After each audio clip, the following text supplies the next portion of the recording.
Few cities in the long history of human civilization have held on the way Constantinople held on. For over 1,000 years, it stood at the point where two continents touch and two seas meet, the largest and wealthiest city in the Christian world, a place of such strategic and symbolic importance that its loss, when it finally came, was felt across the known world like the closing of a door that had been open for a millennium. The story of Constantinople is not really a story about a single catastrophic morning in the spring of 1453. That morning is where the story ends.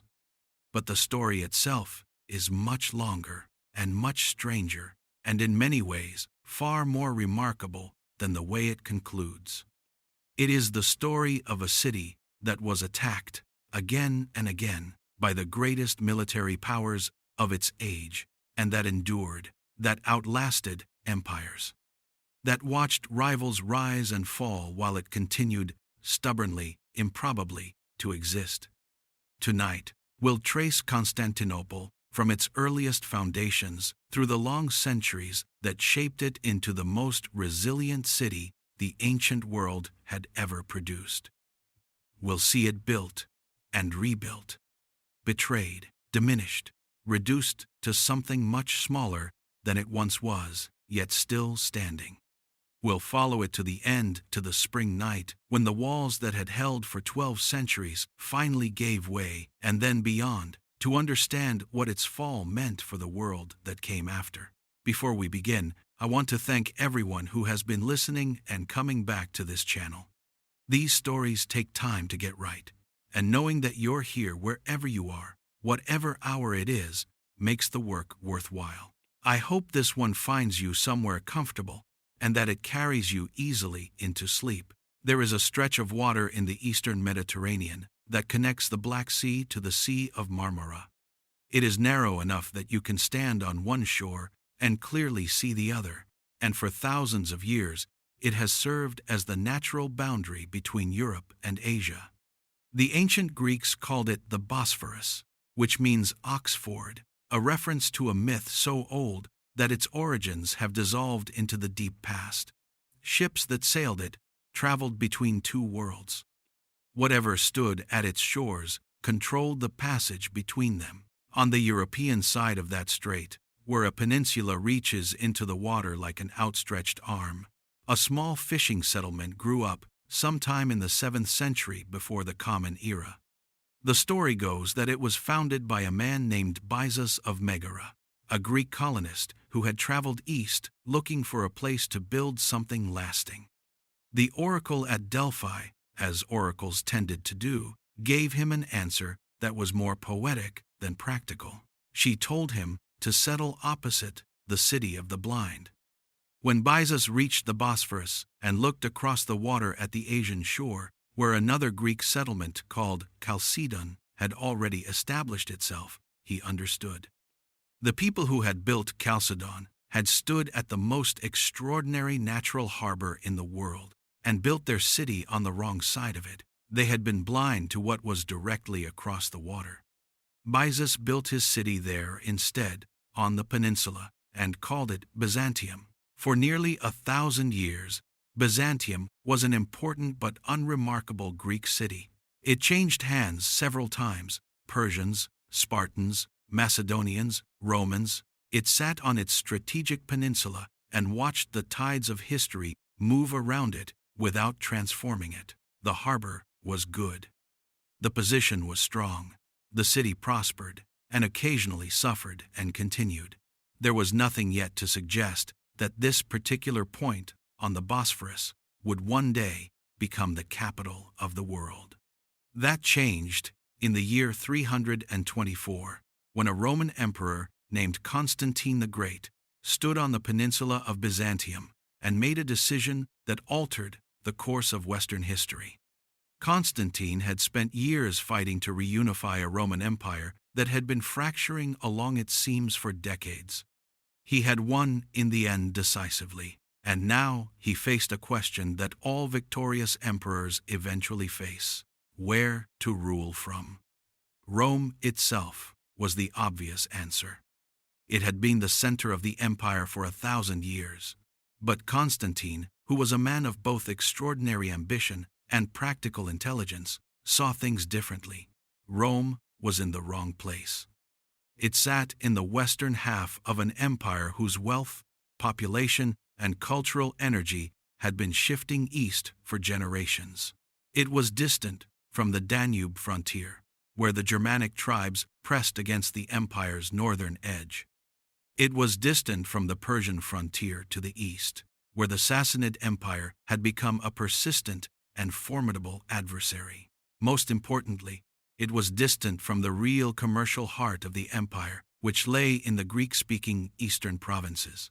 Constantine spent some time considering alternatives.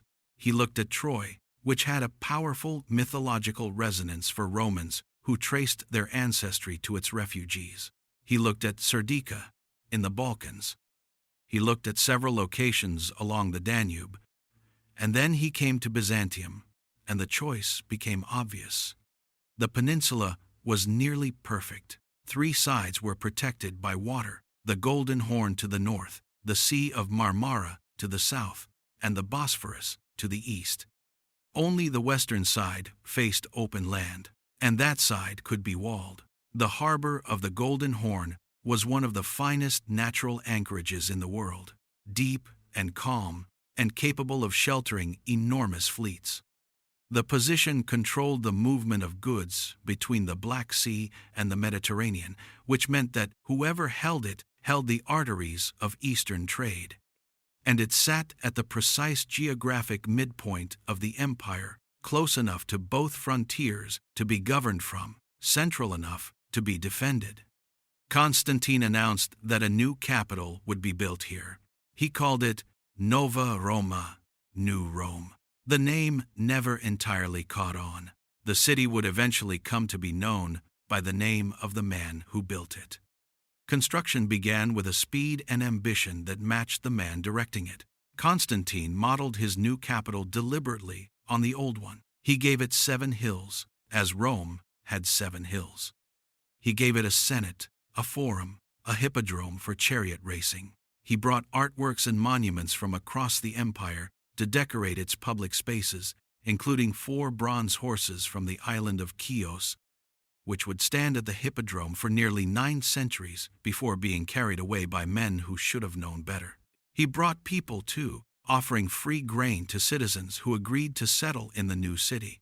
On the 11th of May, in the year 330, Constantinople was formally dedicated as the capital of the Roman Empire.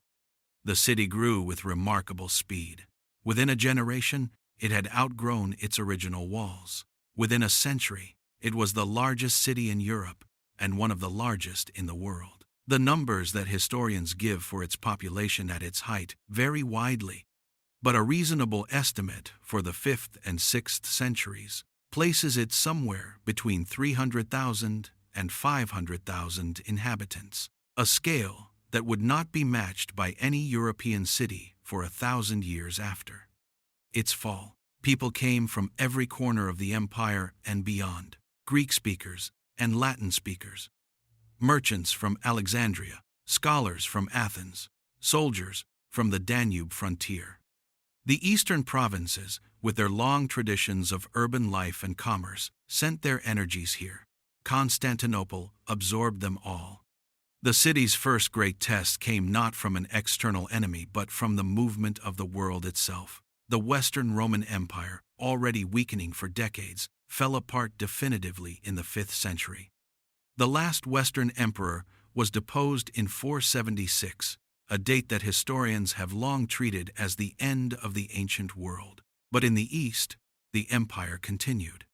Constantinople had effectively become a separate state, still Roman in its self-understanding, still governed by the same legal traditions and political structures that Rome had developed over centuries, but speaking Greek rather than Latin, and centered on a different sea. The Eastern Empire would outlast its Western counterpart by precisely 977 years. It would do so, in no small part, because of its walls. The Theodosian Walls were built in 413, during the reign of the young emperor Theodosius II. The real architect of the project was his praetorian prefect, a man named Anthemius, who understood that the city's survival in a turbulent age would depend not on the strength of its armies, but on the strength of its defenses. What he designed and built was the most formidable defensive structure in the ancient world. The system ran for nearly 6.5 kilometers across the landward side of the peninsula, the only side that could not rely on water for protection. It was not a single wall, but a layered system of barriers. First came a wide moat, 18 meters across and 7 meters deep, that could be flooded when the city was under threat. Beyond the moat rose a low outer wall, bristling with towers. Beyond that, a wider and deeper no-man's land. And then the inner wall, the Great Wall, rising 14 meters above the ground, 4 to 5 meters thick, reinforced by towers every 50 to 70 meters, each tower rising above the wall itself to allow archers and artillery to fire down at attackers from elevated positions. The approach was what made the walls genuinely formidable. An army attacking Constantinople would first have to cross or fill the moat under fire, then scale or breach the outer wall, again under fire. Then advance through the killing ground between the two walls, still under fire, and then somehow break through the inner wall, a structure thick enough that modern engineers studying it have described it as essentially a small mountain of stone. Every step of this process would be contested by defenders who could rotate through the battle in shifts, resting and returning, while the attackers had to maintain their assault continuously. The Theodosian Walls held for over 1,000 years. They repelled the Huns and the Goths and the Avars. They turned back the Bulgarians, who came 4 times in the 9th and 10th centuries alone. They withstood the Rus, who arrived in their long ships from the north in 860 with a fleet of 200 vessels and were stopped entirely. They faced the Arab armies of the early Caliphate, which represented perhaps the most dynamic military force the world had produced since the legions of Rome, and the walls held. The Arab sieges deserve a moment's attention because they reveal something important about what Constantinople meant to the world of the 7th and 8th centuries. Islam had spread with extraordinary speed after the death of the Prophet Muhammad in 632. Within a generation, the Arab armies had swept through Persia, Egypt, Syria, and North Africa. They had taken Jerusalem. They had reached the borders of India in the east and the shores of the Atlantic in the west. The whole of the known world seemed to be bending toward this new faith and new political order. Constantinople was the exception. The first Arab siege, which lasted 4 years from 674 to 678, was broken by a weapon that the Byzantine defenders used to devastating effect. They called it Greek fire. Exactly what Greek fire was, its precise chemical composition, remains one of history's most closely guarded secrets, because the Byzantines never wrote it down in a form that survived. What contemporaries described was a substance that burned on water, that could not be extinguished by ordinary means, that turned the surface of the sea into a curtain of flame wherever it fell. The Arab fleet, which had expected to support a land siege with a naval blockade, found itself destroyed. The survivors retreated. The second great Arab attempt came in 717 to 718, under the Umayyad Caliph Suleiman. This time, the army that arrived outside the walls numbered, by Arab sources, over 100,000 men. The fleet numbered more than 1,000 ships. By any measure, it was one of the largest military expeditions the early medieval world had assembled. The walls held. The Greek fire burned again. The winter that followed was one of the coldest in memory, and the Arab army, camped on the European shore without adequate shelter or supply, suffered terribly.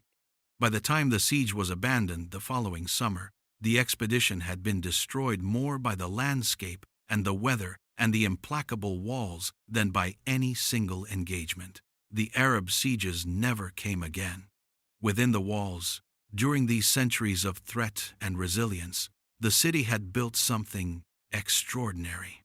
Its culture drew on the full inheritance of the ancient world Greek philosophy and Roman law and Christian theology, woven together over generations into something that belonged to none of them entirely and to all of them at once. The city's scholars preserved and copied texts that would otherwise have been lost. Its artists developed the distinctive style of the Byzantine icon, formal, luminous, otherworldly, that would influence every tradition of religious painting in Europe and the Near East. Its trade networks extended from Britain to China, carrying silk and spices and the luxury goods that the courts of the medieval world desired. And at the center of everything, the Hagia Sophia. Justinian I, who ruled from 527 to 565, was perhaps the greatest emperor Constantinople ever produced. He reconquered much of the Western Mediterranean from the Germanic kingdoms that had divided it. He codified Roman law in a form that became the foundation of legal systems still in use today. He built on a scale that had not been seen since the height of the empire. But nothing he built or did was quite as consequential as the church he commissioned in 532, after the original Hagia Sophia itself, a grand structure burned in a catastrophic riot. The new church was completed in just 5 years. The builders achieved this by working in shifts around the clock, 10,000 laborers and craftsmen pressing the construction forward without pause. When Justinian walked through the great doors for the first time and looked up at the dome that rose 55 meters above the floor, he is said to have called out to the memory of Solomon, "I have surpassed you." Whether he said those words or not, the feeling behind them was not unreasonable. The dome of the Hagia Sophia remains, 16 centuries after it was built, one of the most extraordinary architectural achievements in human history. Its designers created the illusion that it was floating ringed at its base by 40 windows that flooded the interior with light. The dome seemed to hang suspended above the nave without any visible support. Visitors reported the same feeling across 1,000 years of accounts. Standing beneath it, they said, was like standing under the sky itself, like being inside something that had no limit. The Hagia Sophia became the spiritual and symbolic center of the Byzantine world. For 9 centuries, it was the mother church of Eastern Christianity. Emperors were crowned in it. Patriarchs were ordained in it. The great events of the city's life unfolded within its walls, and even those who had never seen it knew of it, the great church in the great city at the edge of the world. It was not enough to prevent what came next.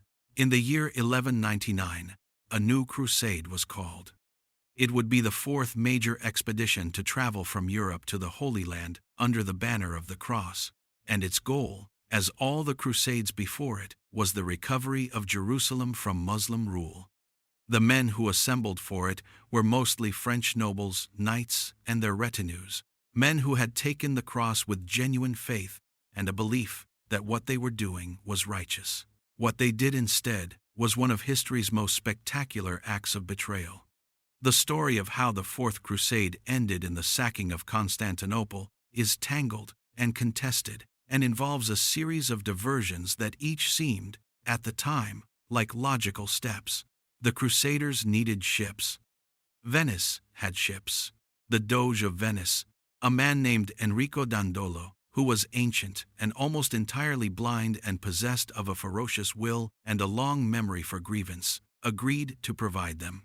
The price was the capture of a city on the Adriatic coast that competed with Venetian trade.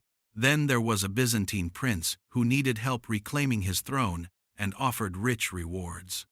One step led to another, as steps do in the long negotiations of desperate men, until the crusading army that had set out for Jerusalem found itself anchored in the harbor of Constantinople, under orders to take the greatest Christian city in the world. The city fell to them in April of 1204. after a naval assault that breached the harbor walls. What followed was 3 days of looting that no account from the period can describe without something that reads like grief or horror, regardless of whose side the writer was on. The churches were stripped of their sacred objects. The libraries were ransacked. The great bronze horses that had stood at the hippodrome were torn from their mounts and loaded onto ships for Venice, where they still stand today. Nuns were assaulted in their convents. The Hagia Sophia, which had stood for 6.5 centuries as a holy place, was filled with drunken soldiers and horses. A woman was put on the throne of the patriarch and danced and sang obscenities. A Latin empire was established in Constantinople. It lasted 57 years. When the Byzantine Emperor Michael VIII Palaiologos retook the city in 1261, he entered through the Golden Gate at dawn with a small force. Because most of the Latin garrison happened to be away on a campaign, the recovery was almost anticlimactic. The city that was recovered was not quite the same city that had been taken. The population had fallen dramatically. The Venetians retained control of key parts of the harbor. The great wealth that had made Constantinople the envy of the medieval world had been stripped and scattered. Many of the scholars and artists and craftsmen who had fled during the Latin period had established themselves elsewhere and did not return. The empire that reconstituted itself in 1261 was smaller, poorer, and more precarious than the one that had been lost, and around it the world was changing in ways that would prove impossible to resist. The Ottoman Turks were a people from the Central Asian steppes who had converted to Islam and moved westward, eventually establishing themselves in Anatolia, the region of Turkey today, in the 13th and 14th centuries. They were superb soldiers and administrators, and under their early sultans, they proved extraordinarily effective at absorbing territories and populations into a single coherent state. By the middle of the 14th century, they had crossed into Europe. By the end of the century, they had taken most of the Balkan Peninsula. Constantinople was surrounded. What prevented its fall in the decades around 1400 was not the strength of the Byzantine Empire. That empire had effectively ceased to exist in any meaningful sense. The territory it controlled had shrunk to the city itself and a few fragments around it. What preserved the city was partly the walls, which remained as formidable as they had ever been, and partly the attention of the Ottomans being drawn elsewhere. In 1402, Timur, the great Central Asian conqueror, also known as Tamerlane, defeated the Ottoman Sultan Bayezid at the Battle of Ankara and temporarily broke the Ottoman power in Anatolia. The Ottomans spent a generation recovering from this catastrophe. Constantinople gained a reprieve it had not earned. It spent that reprieve quietly. The population had fallen to perhaps 40 or 50,000, a fraction of what it had been at the city's height. The empire appealed to the West for help and received promises that never materialized, and a theological union with Rome that its own people rejected. The great churches that had been stripped in 1204 were repaired, but never quite restored to what they had been. The Hagia Sophia still stood, still magnificent, but the city around it was a shadow of the civilization it had once anchored. When the Ottoman Sultan Murad II died in February of 1451, his son Mehmed took the throne. He was 19 years old. In the West, a young ruler of 19 might have been expected to spend his early years establishing himself, learning the trade of governance, deferring to older advisors. Mehmed did not do this. He had spent his childhood studying, not court protocol or administrative law, but geography and history and military science. He had read the accounts of every previous siege of Constantinople in Greek and Latin and Arabic, and he had noted the pages where the attackers had come close, and he had thought about why they had failed. He spoke 6 languages. He collected maps the way other rulers collected gold, Within months of taking power, he began building. The project was a fortress. Not a small outpost, but an enormous structure on the European shore of the Bosphorus, at the narrowest point of the strait, precisely across from a fortification his grandfather had built on the Asian side. Together, the two castles would control every ship that passed through the strait. They would give Mehmed the ability to cut off the grain and timber that flowed into Constantinople from the Black Sea ports to the north. He called his new fortress Rumeli Hisari, the Anatolian castle. He built it in 4 months, which was remarkable. When the Byzantine Emperor Constantine the 11th sent ambassadors to protest the construction on what was technically still Byzantine territory, Mehmed had the ambassadors executed. The meaning of this was clear. There was another project. A Hungarian engineer named Orban had come to Constantinople some months earlier, offering his services. He was a specialist in a weapon that had existed for centuries but had recently achieved a scale of destructive power that was still being absorbed by the military minds of the age. He built cannons, not small ones. The cannon Orban described to the Byzantine officials who received him was unlike anything that had been deployed against fortifications before.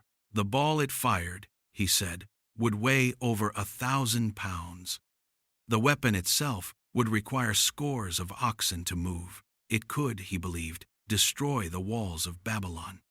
The Byzantine treasury had no money for him. The empire was, by this point, too poor to commission the weapon that would eventually be used against it. Orban went to Mehmed. Mehmed asked how long it would take to build the cannon and whether it could destroy the walls of Constantinople. Orban said yes to the second question and gave a construction time for the first. Mehmed paid him 4 times what he had asked. The cannon was finished in the winter of 1452 to 1453. It took 60 oxen and 400 men to move it from its foundry to its position outside the Theodosian Walls. When it fired its first test shot, the noise was heard, it was said, from over a mile away, and the recoil drove it deep into the earth. Constantine the 11th had known since at least 1450 that this day was coming. He had sent embassies to the Pope, to Venice, to Genoa, to the kingdoms of Western Europe. He had asked for soldiers, for ships, for anything that could strengthen the walls or fill the ranks of the defenders. Some help came. A Genoese soldier named Giovanni Justiniani arrived with a force of trained men who proved invaluable. A handful of Venetian and Genoese ships stayed in the harbor when their captains might reasonably have chosen to leave. In total, when the count was made, Constantinople had perhaps 7,000 men capable of bearing arms to defend nearly 20 kilometers of walls. The Ottoman army arrived on the 2nd of April, 1453. The numbers in the historical record vary, as they always do for medieval armies, but modern historians generally estimate the total force at somewhere between 60 and 80,000 men. It spread across the plain to the west of the Theodosian Walls in a vast encampment of tents and fires that stretched from the Sea of Marmara to the Golden Horn. The heavy cannon were positioned opposite the Blachernae section, where the walls were slightly newer and somewhat less massive than the 5th century Theodosian structure. On the 6th of April, the cannon began to fire. The sound of it was unlike anything the defenders had experienced. The concussion could be felt throughout the city. The stone balls it launched were too large to be deflected. They simply struck the walls and drove themselves into the stone, and when they had driven themselves deep enough, the section around them collapsed. The first major breach appeared in the outer wall within days. What kept the city from falling in those early weeks was not the walls themselves, but the people defending them.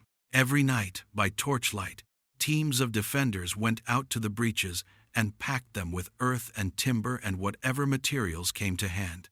The cannon required several hours to cool between firings, and in those hours, the overnight repairs often restored enough stability to the wall that the next day's bombardment had to begin again from the beginning. the work was exhausting and continuous, and offered no certainty, only the chance to make the next day's attack marginally harder. The cannon was not the only problem. The Ottoman fleet had sailed up through the Marmara and attempted to enter the Golden Horn, where it could attack the less heavily fortified northern walls of the city. The great iron chain that the Byzantines had stretched across the mouth of the harbor stopped them. The fleet could not enter, and the defenders in the north could concentrate on the land walls to the west. Then, on the night of the 22nd of April, the defenders awoke to something impossible. Ottoman ships were in the Golden Horn. Mehmed had ordered his fleet carried overland, on a track of greased logs, laid across the ridge behind the Genoese district of Galata, a route that climbed steeply and then descended to the northern shore of the Horn. His engineers had moved 72 ships in a discrete, single night. Each ship was hauled on a wooden cradle, pulled by teams of oxen and men, over the ridge and down to the water on the other side. The logistics of the operation were extraordinary. The noise of it should have been heard throughout the city. By morning, the Ottoman ships were in the harbor, flying their flags, and the chain that had protected the northern walls was effectively useless. The blockade was complete. What followed was 23 more days of cannon fire and night repair, and increasingly desperate appeals to the west for help that did not come. A Venetian captain sailed a small fleet toward the city in mid-May and turned back when he saw the size of the Ottoman naval force. The food stores within the city began to shrink. The night repair teams grew smaller as exhaustion and wounds reduced the pool of able-bodied men. A lunar eclipse appeared on the 22nd of May, and the defenders, who took celestial signs seriously, felt it as a bad omen. An old prophecy held that Constantinople would never fall while the moon was waxing. The next day, the moon was at full, and then it had begun to wane. On the night of the 28th of May, the Ottoman cannon fell silent. The silence was startling after 53 consecutive days of bombardment. It fell over the city the way a held breath falls over a room before a difficult announcement. The defenders knew what it meant. So did the citizens still remaining in the city, those who had not yet fled by ship, those who had nowhere else to go, those who had chosen to remain because this was their home and they could not imagine leaving it. The silence was not peace. It was preparation. Constantine the 11th Palaiologos gathered his commanders in the late afternoon. He thanked them. He told them that what they had already done was more than could have been asked of any soldier, any citizen, any human being. He told them that he did not intend to survive the fall of the city. He asked forgiveness from anyone he might have wronged. Then he went to the Hagia Sophia. It was the last Christian service the great church would ever hold. Every candle that could be found had been lit. The nave was full, Byzantines and Latins together, Orthodox and Catholics standing side by side in a unity that had eluded them for centuries. The theological disputes that had divided Eastern and Western Christianity for generations dissolved or were set aside in the face of something that required a different kind of response. The voices of the congregation filled the dome. The light of the candles moved through the ancient space like something alive, reaching up toward the heights of the vault, casting the gold mosaics into a warm and shifting brightness. Constantine walked through the crowd and went to each man he recognized, touching hands, asking forgiveness, giving and receiving some fraction of peace. There are accounts of men weeping. There are accounts of men who could not speak. The emperor himself was described by witnesses as the composure of a man who has made a decision so complete that it has resolved into something like calm. After the service, he rode the full length of the Theodosian Walls, tower by tower, section by section, stopping to speak with the men stationed at each post. He was seen by hundreds of defenders that night, moving in the torchlight, and every account that survived describes the same thing, that he was quiet, and unhurried, and that he thanked every man he spoke with, and that he looked at the walls and the city beyond them one last time. He returned to the palace, dismissed his attendants, and asked for forgiveness from anyone he might have offended. Then he rode back to the walls. In the Ottoman camp, the preparations that night were also spiritual. Mehmed moved through his troops, offering prayers and promises. The Quran was read aloud in the firelight. The soldiers were reminded of the hadith, the tradition that the Prophet himself had honored the army that would one day take Constantinople, and that the conquest of the city was a sacred and long-anticipated act. There was singing in some sections of the camp, the low and sustained singing of men carrying themselves through a long night, and then the singing stopped, and there was silence on both sides of the walls. The assault began in the darkest hour, just before dawn. It came in waves, as Mehmed had planned it. The first wave was made up of irregular troops, men from many regions who had joined the Ottoman force for the chance at spoils, not professional soldiers, but numerous enough to press the defenders for hours and drain their energy without the Ottomans risking their best men. They hit the walls along their full length, forcing the defenders to staff every position simultaneously. The defenders held. The second wave brought the regular Anatolian infantry experienced men, well armed, attacking in organized formations with ladders and grappling hooks. They targeted multiple sections of the walls at once, attempting to find gaps in the defense to split the attention of the men on the ramparts. The fighting was close and sustained. The defenders held. And then, in the gray light, just before dawn, Mehmed committed his elite. The Janissaries were the finest soldiers in the Ottoman army, and arguably the finest soldiers in the world at that moment. They were men who had been taken as boys from Christian families in conquered territories, raised in military schools, trained from childhood in a discipline so thorough that it had become as natural as breathing. They attacked in silence, which those who witnessed it described as more unnerving than any battle cry. Where the earlier waves had come with noise and chaos, the Janissaries came with method. They found a weakness.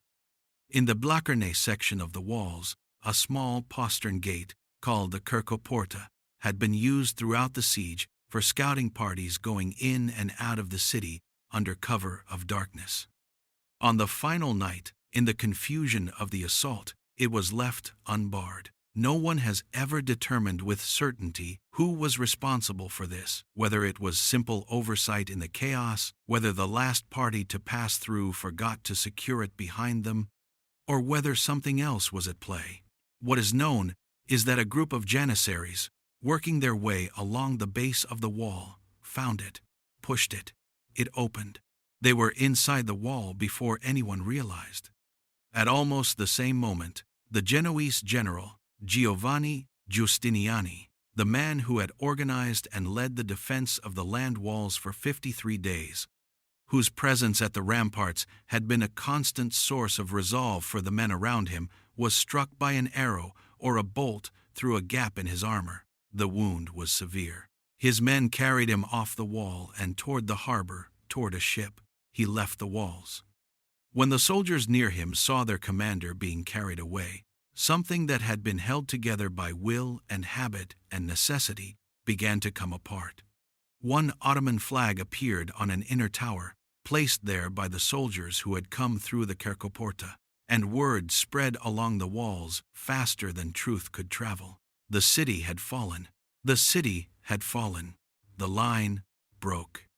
Some men fought on. Some turned and ran toward the harbor. Some were simply overwhelmed where they stood.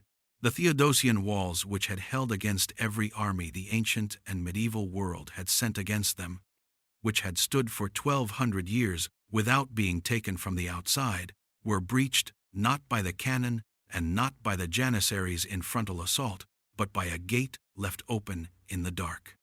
Constantine the 11th was last seen alive near the Romanos Gate, where some of the fiercest fighting of the morning had taken place. 2 companions were with him. He had removed his imperial insignia, He drew his sword. And then he walked into the mass of soldiers pressing through the breach, and he was gone. His body was never identified with certainty. Mehmed's officers searched for it in the days after the fall, because Mehmed intended to have him buried with honor appropriate to an emperor. They could not find it. Hagia Sophia? Or rather, they found so many possibilities that they could not say with confidence which was correct. Some stories say he died fighting. Some say he fell in the press and was trampled before anyone knew who he was. The last emperor of the Romans died somewhere in the crowd, in the early morning light of the 29th of May, 1453. And the precise manner of his death is one of the things that history has chosen not to preserve. The city fell in the hours that followed. There was looting. Mehmed had promised his soldiers 3 days of it, as was the custom for an army taking a city that had refused to surrender. But the looting lasted less than a day. By afternoon, Mehmed himself entered Constantinople on horseback through the main gate and moved through streets that were still smoking and cluttered with the debris of the morning. He rode to the Hagia Sophia. He dismounted at the door of the church and knelt, pressing his forehead to the earth in a gesture of submission before God. He entered the building alone. Inside, some soldiers were still stripping it of its ornaments. He stopped them. He walked through the great nave and stood beneath the dome that had looked down on 9 centuries of Christian prayer, and he was quiet for a long time. When he spoke, he quoted a Persian poet, a verse about the fate of palaces and the brevity of human greatness. The spider, the poet wrote, is the curtain-bearer in the palace of Caesar. The owl calls the watches in the towers of the mighty. Mehmed converted the Hagia Sophia to a mosque that afternoon. He prayed there at the evening prayer. Then he went to the imperial palace, which he found in a state of considerable decay. The Byzantine emperors of the later period had not had the resources to maintain it properly. He walked through its empty halls and looked at the faded mosaics and the rooms that had once held the court of the greatest empire in the world. And he spoke the poet's verse again. He called himself, from that day forward, Kaiser-i-Rum, in Caesar of Rome. He was not being ironic. He believed it. The fall of Constantinople reverberated through the world in ways that took years and decades to fully make themselves known. In the immediate term, there was mourning across the Christian world, from the courts of Western Europe to the monasteries of Russia, from the churches of Alexandria to the islands of the Aegean. A city that had stood for over 1,000 years as the eastern pillar of Christendom was gone. The news traveled by ship and by rider and reached the courts of Europe with the quality of something that everyone had known was coming, and that still, when it arrived, felt impossible. But there was also a migration. The scholars of Constantinople, and there were many, because the city had maintained its intellectual traditions through the centuries of decline left by ship in the days and weeks after the fall. They took what they could carry, manuscripts, mostly. The city's libraries were extensive, and while many books were lost in the confusion and looting, a significant number were carried away by the men who knew what they contained and understood what their loss would mean. These scholars, Greek-speaking, steeped in the ancient traditions that Constantinople had preserved through the long medieval centuries, carried with them texts that the West had not seen for generations. The dialogues of Plato in the original Greek, the works of the ancient mathematicians, medical and scientific texts that the Islamic world had preserved in Arabic translation, but that had not circulated in their original form in Western Europe for centuries. They arrived in Italy, mostly. In Venice and Florence and Rome, they found courts and patrons who were already interested in the rediscovery of classical antiquity.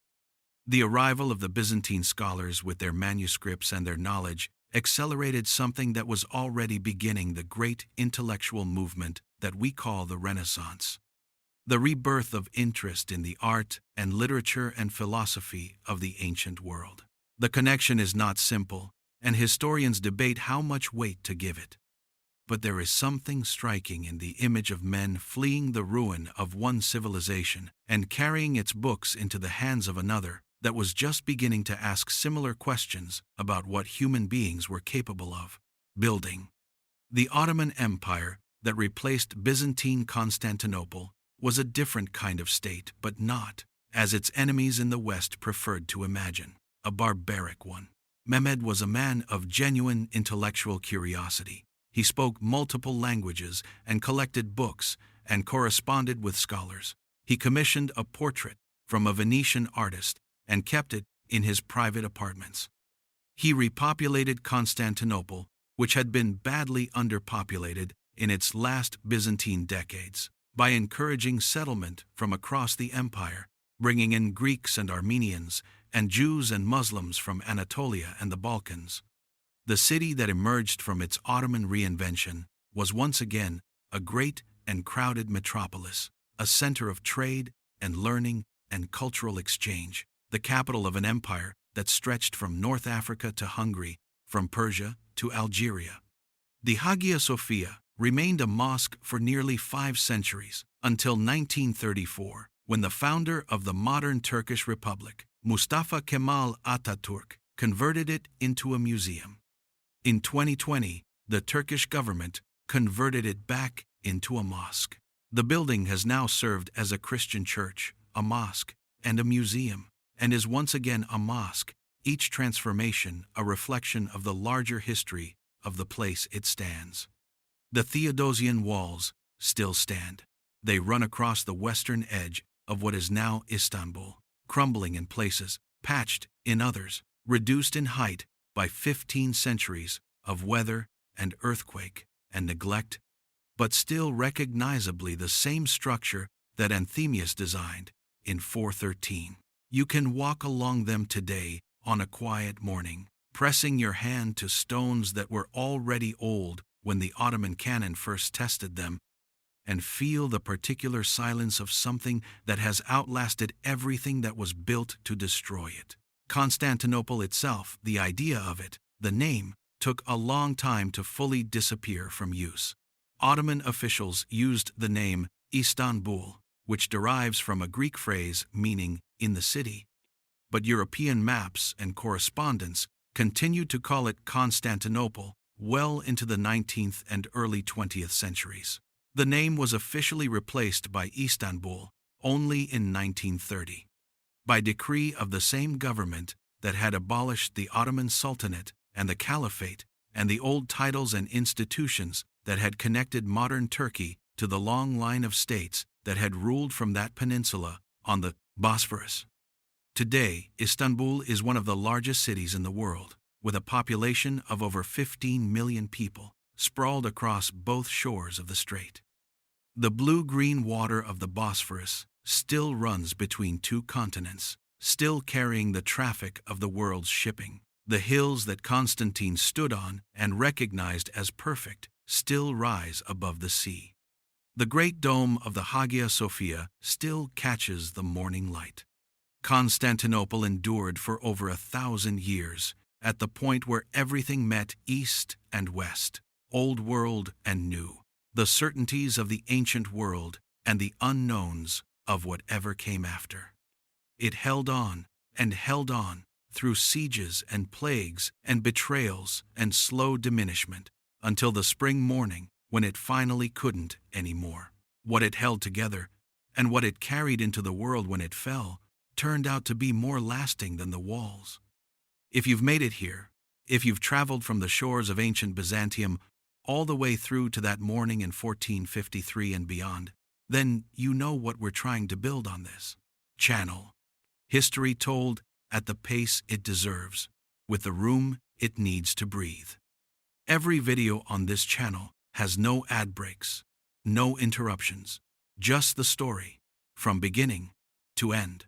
That's a promise. If tonight's journey stayed with you, subscribe, leave a comment, and tell me which part of Constantinople's story surprised you most.